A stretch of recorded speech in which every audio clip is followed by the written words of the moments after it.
Sobriety Essays number 64, Old Timer Memories. There was a rumor going around the office that the man at the desk next to me was an alcoholic, that he would show up to work all beat up, show up shaking and smelling, and go out to lunch and not come back. I will call him Joe. It is hard for me to believe, as when I met Joe, he was a neatly dressed, helpful, considerate in helping me get settled into my new job. So for no known reason, I asked Joe, how did you stop drinking? I did not know, but Joe knew. I had just admitted that I had a drinking problem without ever saying it. Joe held out his hands in a cup position like an Allstate advertisement, like was giving me something and said, I gave my drinking problem to God, I gave my living problem to God, and I am responsible for the first drink and only 24 hours at a time. I had never met a man that had admitted of being an alcoholic. On April 19, 1984, I was in a business meeting and the voices in my head, I called the committee, were beating me to death. The 19-year marriage was about to fail. The daughter would not talk to me. I felt like a total failure as both a husband and a father. I felt like a failure as a human being. But God stepped in. I had a thought that if I was to take one more drink, I would die. That simple. I would die. It would not be a quick death, but a slow slide from the corporate world into a cardboard box world. I did not want to die that way.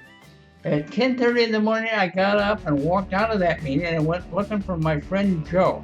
Did not know that I was doing the first step by simply getting up and going looking for help. I had just admitted to my innermost self that I had a problem that I could not handle by myself.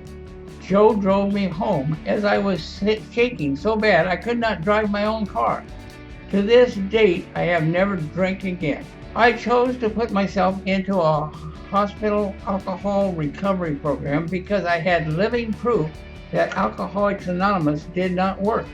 I had gone to 2 meetings of AA, and I could not stop drinking between the 2 meetings.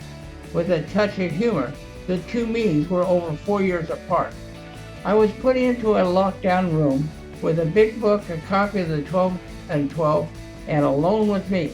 I said probably the most profound prayer of my entire life. God, please help me. Not a bad prayer for a guy who did not know he had a God. The first 9 months were extremely hard. I did not know how to let go of old ideas, and I didn't know how to change. I did a good 4th and 5th step, and I knew I had not gotten it all. Life at home was still bad, but I kept going to meetings and I did not drink between the meetings. But in the 10th month, things started to change. A change in attitude and outlook. Working step 3 without knowing I was doing step 3, I was driving home from a beginner's meeting and had a thought go through my mind, quote, tomorrow is none of my business that tomorrow belongs to God, end quote. I turned my tomorrows over to the care of God and a huge fear of the future was lifted. 2 weeks later, I had another inspiration, and that was as I could not fix my marriage. It was either going to work or it was not going to work, and it was God's business. And I turned that marriage over to the care of God and continued to do what my sponsor had told me to do.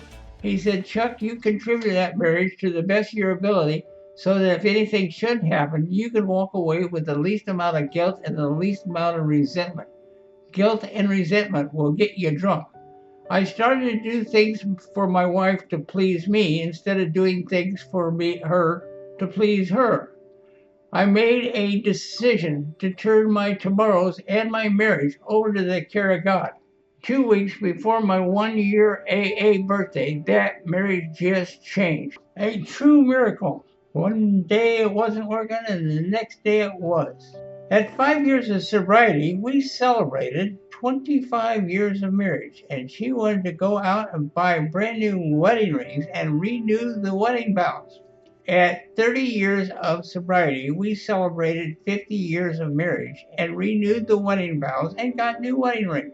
On the day that I celebrated 32 years of sobriety, on April 19th, 2016, God took her home. I was at her bedside 15 minutes after she died.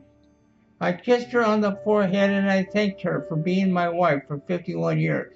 I took her wedding ring to give to my grandson as they were close. 2 hours later, I was parked in the front of an AA meeting at 6 o'clock in the morning and waiting for it to open. Drinking never entered my mind. I have a very close relationship with my God. What I did not want to do is walk through this part of my life alone. Members of AA gathered around me and held me close. At the suggestion of AA friends, I attended bereavement classes for 14 months to get on with my life. I was surprised that the big book on page 133 talks about seeking outside help support for outside issues. If you have a health problem, go to see the doctor. Now 83 years old, still attending AA meetings, I have an AA girlfriend who also has 36 years of sobriety, and we are getting married. The life that I have lived was far beyond anything I could have dreamed of. Thank you, AA, and thank you, God.